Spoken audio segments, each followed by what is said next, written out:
Hi friends, நிறைய எல்லாரும் TNPSC forest apprentice exam apply பண்ணியிருப்பீங்க. அப்ளை பண்ணாதவங்க கூடிய சீக்கிரம் அப்ளை பண்ணிவிடுங்க. ஸோ இதுக்கான சிலபஸ் தான் நாங்கள் எக்ஸ்பிளைன் பண்ணியிருப்போம். இன்னும் எல்லா யூனிட்டும் கவர் பண்ணி சிலபஸ் எக்ஸ்பிளைன் பண்ணி வீடியோஸ் அப்லோட் பண்ணுவோம். ஸோ நாங்கள் அதில் தான் சொல்லியிருப்போம் நாங்கள் கூடிய சீக்கிரம் டெஸ்ட் பேட்ச் ஸ்டார்ட் பண்ணுறோன்னு. ஸோ அந்த டெஸ்ட் பேட்ச் சம்மந்தமாக தான் இந்த வீடியோவில் நல்லா டீட்டெயிலாக பார்க்க போகிறோம். ஸோ என்னென்ன டெஸ்ட், எப்படி இந்த டெஸ்ட் நடக்க போகுது, டெய்லினா எப்படி எப்படி யூனிட் எல்லாம் கவர் பண்ணுறோம், இதுக்கான ரிவிஷன் டெஸ்ட்டு தான் உண்டா, என்விரான்மெண்ட் ஜியாலஜி அந்த ஆப்ஷனல் பேப்பர் எடுக்காதவங்க வெறும் ஜிஎஸ் மட்டும் அட்டன் பண்ணலாமா? ஸோ இந்த மாதிரி எல்லா கொஸ்டின்ஸ்க்கும் இந்த வீடியோவில் நாங்கள் ஆன்சர் தரோம். இது வரைக்கும் பார்த்தீங்கன்னா டிஎன்பிசியில் இந்த மாதிரி ஒரு ஆப்ஷனல் சப்ஜெக்ட் இப்படி தான் எக்ஸாம் நடந்தது கிடையாது. ஸோ என்ன சோர்ஸ் பேஸ் பண்ணி டெஸ்ட்டு கண்டக்ட் பண்ணுறோம் எல்லாமே இந்த வீடியோவில் சொல்கிறோம். ஸோ இந்த எக்ஸாம் டேட் பார்த்துக்கோங்க. Paper 1, paper 2, paper 3. ஸோ நமக்கு நோட்டிஃபிகேஷனில் பார்த்தீங்கன்னா செப்டம்பர் மந்த்து கொடுத்துருந்தாங்க. அதுக்கப்புறம் டேட் சேஞ்ச் பண்ணியிருக்காங்க. இந்த டேட் கரெக்டாக பார்த்துக்கோங்க. அக்டோபர் 6 அக்டோபர் 13 வரைக்கும் நடக்குது. இதில் பார்த்தீங்கன்னா என்விரான்மெண்டல் அதில் 10 மெயின் டெஸ்ட்டு நடக்கும். அதாவது யூனிட் வைஸாக தான் நடக்கும். ஒரு நாளைக்கு ஒரு யூனிட் நீங்கள் படித்து எழுதுகிற மாதிரி இருக்கும். அதுக்கப்புறம் அந்த வீக்கெண்டில் எத்தனை யூனிட் கவர் பண்ணியிருக்கீங்களோ அதை ஒரு 3 யூனிட் கவர் பண்ணியிருந்தீங்கன்னா அதை ரிவிஷன் டெஸ்ட்டாக வைப்போம். ஏன்னா ஒரு ஆப்ஷனல் பேப்பருக்கு நடுவில் ஒரு ஜிஎஸ் பேப்பர் இருக்கும். ஸோ இதே மாதிரி ஜியாலஜிக்கும் உண்டு. அதுக்கப்புறம் ஜிஎஸ் பார்த்திங்கன்னா நாங்கள் ஆல்ரெடி ஒரு வீடியோ அப்லோட் பண்ணியிருக்கோம். எல்லா டாபிக்ஸையும் நம்ம அப்படியே சிலபஸ் வைஸ் கவர் பண்ணுறதை விட எது ரொம்ப முக்கியமான டாபிக்ஸ், அதை எப்படி படிக்கணும், எப்படி ப்ரிஃபரன்ஸ் கொடுத்து படிக்கணும், அதை நாங்கள் ஒரு 15 கொஸ்டின் பேப்பரில் அனலைஸ் பண்ணியிருக்கோம். ஸோ நீங்கள் அந்த டாபிக்ஸ் தான் படிச்சுட்டு அது மட்டும் இல்லாமல் அந்த ஜிஎஸ் டெஸ்ட்டுக்கு முன்னாடி நாள் அது என்னென்ன கொஸ்டின் பேப்பரில் என்னென்ன கொஸ்டின் நம்பர் கவர் ஆகுது, ஸோ ஓவராலாக நீங்கள் அந்த ப்ரீவியஸ் இயர் கொஸ்டின் பேப்பரில் அந்த டாபிக் எப்படி தான் எவ்வளோ இம்பார்ட்டன்ட் கொடுத்துருக்குறாங்க, அது மட்டும் இல்லாமல் அந்த டாப்பிக்லேருந்து எப்படி தான் கொஸ்டின் கேட்குறாங்க அப்படின்னு ஒரு 15 கொஸ்டின் பேப்பரில் நீங்கள் அனலைஸ் பண்ணிட்டு அது மட்டும் இல்லாமல் அந்த டாப்பிக்கையும் நல்லா டீப்பாக படிச்சுட்டு எழுதுகிற மாதிரி இருக்கும். அது மட்டும் இல்லாமல் மெயின் ப்ரிஃபரன்ஸ் கொடுத்துருக்கிற சப்ஜெக்ட் எதுன்னு பார்த்தீங்கன்னா பாலிட்டி, ஹிஸ்ட்ரி, பயாலஜி, இதுதான் ஜிஎஸ்சில். மற்றபடி மேக்ஸ், கரண்ட் அஃபேர்ஸ் இதுவே நமக்கு ஒரு 90 மார்க் கவர் ஆகிடும். ஸோ டோட்டலாக பார்த்திங்கன்னா இந்த சப்ஜெக்ட்ஸில் இருந்து மட்டுமே 140 to 150. ரிமைனிங் சப்ஜெக்ட்ஸில் இப்போ ஜியாகிரஃபி, எக்கனாமிக்ஸ் அதெல்லாம் பார்த்திங்கன்னா சில டாபிக்ஸ் இருக்கும்.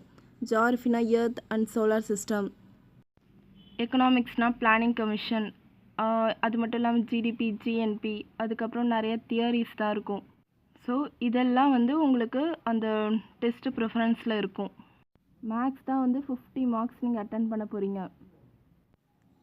ஸோ அந்த டெஸ்ட்டு எல்லாமே நார்மலாக தான் இருக்காது. கொஸ்டின்ஸ் கண்டிப்பாக ஒவ்வொரு கொஸ்டின்லையுமே நீங்கள் திங்க் பண்ணுற அளவுக்கு தான் இருக்கணும். நம்ம டெஸ்ட்டு ப்ராக்டிஸ் பண்ணுறதேன்றது இங்கே பண்ணுறது அப்படியே வருமானு கேட்டால் அது நம்மளால் ஷுவராக பண்ண முடியாது.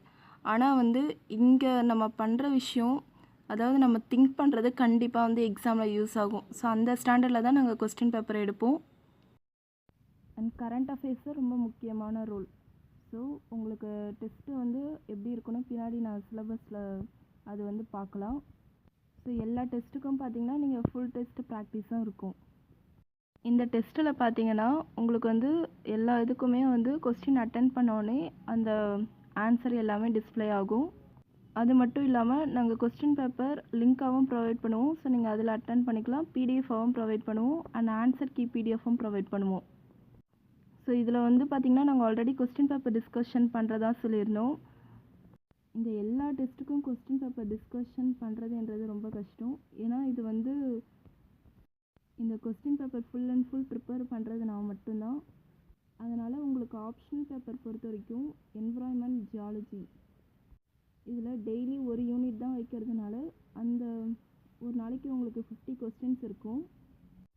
1 hour 15 minutes எக்ஸாம் நடக்கிற மாதிரி இருக்கும்.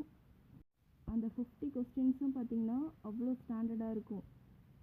அந்த யூனிட்டில் கவர் ஆகிற ஈச் அண்ட் எவ்ரி டாபிக் பார்த்திங்கன்னா உங்களுக்கு அந்த டெஸ்ட்டில் இருக்கும். அதுவும் இல்லாமல் அதில் ஒவ்வொரு கொஸ்டினுக்கும் பார்த்திங்கன்னா ஃபீட்பேக் கொடுக்கலான்னு இருக்கேன். ஸோ ஸோ மோஸ்ட்லி அந்த 50 கொஸ்டின்ஸ் பண்ணால் கண்டிப்பாக அதை விட்டுட்டு வெளியில் எங்கேயும் வந்து கேட்க முடியாது என்ற அளவுக்கு தான் நான் ப்ரிப்பேர் பண்ணலான்னு இருக்கேன். இதே ஜிஎஸ்க்குலாம் பார்த்தீங்கன்னா நம்ம வந்து சிலபஸில் ஒரு 75% டாபிக்ஸ் தான் எடுத்து படிக்க போகிறோம். அதனால் அந்த சப்ஜெக்ட்டுக்கு மட்டும் நான் கொஸ்டின் பேப்பர் டிஸ்கஷன் தரலான்னு இருக்கேன். ஏன்னா வந்து ஒரு வைடாக கவர் ஆகும். ஸோ இதில் நாங்கள் எடுக்கிற கொஸ்டின் எதுவுமே வந்து இது வரைக்கும் குரூப் 2 எக்ஸாமுக்கு எடுத்த கொஸ்டின் பேப்பர்லேருந்து எந்த ஒரு கொஸ்டினும் கவர் ஆகாது. எல்லாமே வந்து ரொம்ப டீப்பாக உங்களுக்கு வந்து வைடாக திங்க் பண்ணுற அளவுக்கு தான் கண்டிப்பாக இருக்கும். ஸோ இதில் ஒன்று சொல்லணும், already group 2 test batch join பண்ணவங்க கண்டிப்பாக வந்து இதில் இருக்கிற ஜிஎஸ் பார்ட்டு வந்து நீங்கள் வந்து எந்த ஒரு பேமெண்ட்டும் பண்ணாமல் அந்தந்த டேட்க்கு அந்தந்த ஜிஎஸ் பார்ட்டு நீங்கள் அட்டன் பண்ணலாம். அப்படியே நீங்கள் இந்த கோர்ஸில் ஜாயின் பண்ணனா ஆப்ஷனல் பேப்பருக்கு மட்டும் பேமெண்ட் கொடுத்தா போதும். அண்ட் ஆப்டிடியூட் பார்த்தீங்கன்னா டெய்லி நீங்கள் டெஸ்ட்டு அட்டன் பண்ணுறதுக்கு உடனே ஒர்க் அவுட் பண்ணி பிடிஎஃபாக நான் சென்ட் பண்ணிடுவேன். ஸோ இதில் வந்து எந்த ஒரு டிலேவும் இருக்காது. ஸோ முடிஞ்ச அளவுக்கு அன்னன்னைக்கு டெஸ்ட்டு அன்னன்னைக்கு கரெக்டாக எல்லோரும் ஒரே நேரத்தில் அட்டன் பண்ண பாருங்கள். நாங்கள் ஒரு ஸ்பெசிஃபிக் டைமில் உங்களுக்கு வந்து டெய்லி கொஸ்டின் பேப்பர் வந்து சென்ட் பண்ணுவோம். ஸோ அந்த டைமில் எல்லாருமே ஆன்சர் பண்ணி உடனே வந்து உங்களோட மார்க் ஸ்கோரை சென்ட் பண்ணுங்கள். ஏன்னா அதை வச்சு நம்ம வந்து ஒரு 10 டாப் ஸ்கோர் வந்து போடலாம். ஸோ அந்த காம்படிஷன் ஃபீல் பண்ணி நீங்கள் வந்து இன்னும் எவ்வளோ இம்ப்ரூவ் ஆகணும் உங்களுக்கு தெரியும். ஸோ இதான் உங்களோட ஷெடியூல் பிளான். இப்படி தான் இருக்கும். டெஸ்ட் 1, டெஸ்ட் 2, டெஸ்ட் 3 டெய்லி இருக்கும். அண்டு என்ன சப்ஜெக்ட்ஸில் இருப்போம். ஸோ கண்டிப்பாக ஒரு ஆப்ஷனல் பேப்பருக்கு நடுவில் ஒரு ஜிஎஸ் பேப்பர் கண்டிப்பாக இருக்கும். ஸோ ஃபர்ஸ்ட்டு பார்த்திங்கன்னா என்விரான்மெண்ட் கவர் பண்ணுறோம். நெக்ஸ்ட்டு தான் வந்து ஜியாலஜி. ஸோ ஒவ்வொரு ஆப்ஷனல் பேப்பருக்கும் நடுவில் ஒரு ஜிஎஸ் இருக்கும். அது எய்தர் மேக்ஸாக இருக்கலாம், இல்லை அதாவது மேக்ஸ் அண்ட் கரண்ட் அஃபேர்ஸாக இருக்கலாம், இல்லை இந்த மாதிரி சப்ஜெக்ட் பேஸ்டு இருக்கலாம். ஸோ ஓரளவுக்கு ரொம்ப கம்மியான டாபிக்ஸாக தான் கொடுத்துருக்கோம். அது மட்டும் இல்லாமல் இந்த மேக்ஸ் டெஸ்ட்டு, அதுக்கப்புறம் பாலிட்டி, ஹிஸ்ட்ரி இந்த டெஸ்ட்டுக்கு தான் முன்னாடி நாள் வந்து நாங்கள் என்னென்ன கொஸ்டின் பேப்பர்லேருந்து என்னென்ன கொஸ்டின் கவர் ஆகுது. ஸோ நீங்கள் எல்லாமே வந்து படிக்கணும் அவசியம் இல்லை. அந்த 15 கொஸ்டின் பேப்பர்லேருந்து என்னென்ன கொஸ்டின் வந்து கவர் ஆகுதுன்னு நாங்கள் சொல்லுவோம். ஸோ நீங்கள் வந்து அந்த டாபிக் படிச்சுட்டு அந்த கொஸ்டின்ஸ் தான் நீங்கள் ஒரு தடவை பார்த்துட்டு வந்து டெஸ்ட் அட்டன் பண்ணுங்கள். ஸோ கண்டிப்பாக சண்டே ரிவிஷன் டெஸ்ட் இருக்கும். அந்த வாரம் படித்ததெல்லாம் ரிவிஷன் டெஸ்ட்டாக இருக்கும். ஸோ இதில் ஜிஎஸ் பேப்பரில் நமக்கு குரூப் 1 பேட்டர்ன் என்றதுனால நமக்கு வந்து ஹிஸ்ட்ரியில் வந்து ஏன்ஷியன்ட் இந்தியா, மிடிவல் இந்தியா எல்லாமே கொடுத்துருக்காங்க. ஸோ நீங்கள் வந்து குரூப் 2க்காக ப்ரிப்பேர் பண்ணுறவங்களா இருந்தால் அந்த டெஸ்ட்டை நீங்கள் மட்டும் எழுத தேவையில்லை. ஏன்னா நமக்கு குரூப் 2வில் வந்து மாடர்ன் இந்தியா மட்டும்தான் இருக்குது. ஸோ நீங்கள் மாடர்ன் இந்தியா டெஸ்ட் அட்டன் பண்ணால் போதும். ஸோ கண்டிப்பாக அந்தந்த ஆப்ஷனல் பேப்பர் முன்னாடி நாங்கள் வந்து அதுக்கான வீடியோஸ் அப்லோட் பண்ணுவோம். எப்படி வந்து அந்த டாப்பிக்கை ப்ரிப்பேர் பண்ணணும், எந்தெந்த ஏரியா தான் வந்து கான்சென்ட்ரேட் பண்ணணும், அதுக்குரிய வீடியோஸ் எல்லாம் அப்லோட் பண்ணுவோம். நமக்கு அக்டோபர் 6 தான் எக்ஸாம்ன்றதுனால இந்தந்த டேட்டில் வந்து கரெக்டாக ஆப்ஷனல் பேப்பர் டெஸ்ட்டு கொடுத்துருக்கோம். ஜென்ரல் ஸ்டடீஸ் மட்டும் பார்த்திங்கன்னா அக்டோபர் 6க்கு அப்புறம் தான் வரும். ஏன்னா லாஸ்ட்டு பேப்பர் தான் ஜென்ரல் ஸ்டடீஸ். அக்டோபர் 13 வரைக்கும் எக்ஸாம் நடக்குது. ஸோ அந்த டேட்டில் ஏதோ ஒரு நடுவில் ஒரு டேட் வந்து இந்த மாதிரி ஜென்ரல் ஸ்டடீஸ் டெஸ்ட் வச்சுருவோம். ஸோ எங்கள் ஷெடியூல் பிளானோட எண்டில் பார்த்திங்கன்னா உங்களுக்கு இந்த சிலபஸ்க்கான, அதாவது நம்ம டிஎன்பிசி சிலபஸ் வந்து அட்டாச் பண்ணியிருக்கோம். ஸோ நீங்கள் இதில் டைரெக்டாக பார்த்துக்கலாம்.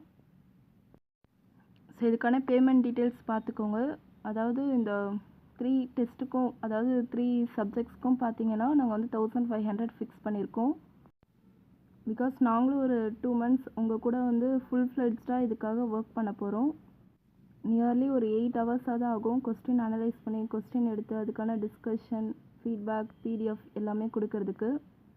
நீங்கள் வந்து இந்த 3 சப்ஜெக்டில் ஏதோ ஒரு சப்ஜெக்ட் கூட நீங்கள் ஜாயின் பண்ணிக்கலாம். ஸோ இந்த டெய்லி டெஸ்ட்டில் பார்த்தீங்கன்னா ஒரு 50 கொஸ்டின்ஸ் தான் இருக்கும். அந்த 50 கொஸ்டின் நீங்கள் ஆன்சர் பண்ணுறது எல்லா அந்த யூனிட்டே கம்ப்ளீட்டாக கவர் பண்ணுற மாதிரி தான் அந்த கொஸ்டின் கண்டிப்பாக இருக்கும். ஸோ டோட்டல் டெஸ்ட்டு பார்த்தீங்கன்னா 55. ஸோ நீங்கள் வந்து எங்களோட குரூப் 2 ஆன்லைன் கோர்ஸ் ஆஸ்பிரண்ட்ஸாக இருந்தீங்கன்னா நீங்கள் வந்து 1000 மட்டும் பே பண்ணால் போதும். ஜிஎஸ் பார்ட்டு நீங்கள் ஃப்ரீயாகவே அட்டன் பண்ணிக்கலாம். இந்த டெஸ்ட்டுக்கான ஷெடியூல் பிளான் பார்த்தீங்கன்னா எங்கள் டிஸ்கிரிப்ஷன் பேஜில் பிடிஎஃபாக கொடுத்துருக்கோம். அப்படி இல்லைனா எங்கள் வாட்ஸ்அப் நம்பர் காண்டாக்ட் பண்ணி கூட நீங்கள் வாங்கிக்கலாம். ஸோ இன்னொரு விஷயம் முக்கியமாக சொல்லிக்கணும், எங்கள் ஆன்லைன் கோர்ஸில் பார்த்தீங்கன்னா அதில் வந்து இந்த மாதிரி ஹவு many attempts சொல்லி கேட்கும். ஸோ அதில் வந்து 100 attempts தான் எங்களால் கொடுக்க முடிஞ்சுது. ஸோ ஃபர்ஸ்ட் 100 கேண்டிடேட்ஸ் யாரெல்லாம் ஜாயின் பண்ணுறீங்களோ அவங்க வந்து இந்த டெஸ்ட் பேட்ச்சில் ஜாயின் பண்ணிக்கலாம். இந்த எக்ஸாம் யாரெல்லாம் ப்ரிப்பேர் பண்ணுறாங்களோ அவங்களுக்கு தான் இந்த இன்ஃபர்மேஷன் ஷேர் பண்ணுங்கள். கண்டிப்பாக உங்களுக்கு யூஸ்ஃபுல்லாக இருக்கும். ஸோ இந்த ஆப்ஷனல் பேப்பருக்கான சோர்ஸ் என்ன பார்த்தீங்கன்னா, நாங்கள் எப்படி கொஸ்டின் எடுக்கிறோன்னா, இப்போ யூபிஎஸ்சி ப்ரிலிம்ஸ் கொஸ்டின் பேப்பரில் என்விரான்மெண்ட் சப்ஜெக்ட் கவர் ஆகுது. ஜியாலஜி பார்த்தீங்கன்னா மெயின்ஸில் கவர் ஆகும். ஸோ அதில் தான் என்ன மாதிரி கொஸ்டின்ஸ் கேட்குறாங்க, எப்படி தான் கேட்குறாங்க, எந்த டாபிக்ஸ்க்கு அதிக இம்பார்ட்டன்ஸ் தராங்க, ஸோ அந்த மாதிரி அனலைஸ் பண்ணி தான் எடுக்கிறோம். நெக்ஸ்ட்டு பார்த்தீங்கன்னா TNPSC ACF group 1 mains question பேப்பர்லேருந்து அனலைஸ் பண்ணி நாங்கள் கொஸ்டின்ஸ் எல்லாம் எடுக்கிறோம். ஸோ இந்த எக்ஸாமுக்காக கான்ஃபிடெண்ட்டாக ப்ரிப்பேர் பண்ணுவோம். மற்றபடி இந்த ரிசர்வேஷன் அதை பற்றி தான் பயந்துட்டு இருக்க தேவையில்ல. பிகாஸ் நாளைக்கு ரிசல்ட் வரும்போது நார்மலாக ப்ரிப்பேர் பண்ணுறவங்க தான் கிளியராக இருப்பாங்க. ஸோ நம்ம இந்த மாதிரி சின்ன சின்ன ஃபேக்டை தான் பார்த்துட்டு இருந்தால் எக்ஸாம்ஸ் எல்லாம் கிளியர் பண்ண முடியாது. ஸோ இந்த மாதிரி கம்மி போஸ்டிங் உள்ள எக்ஸாமில் மோஸ்ட்லி நிறைய பேர் வந்து ஈஸியாக போய்க்கிடுவாங்க. So all the best. Thank you.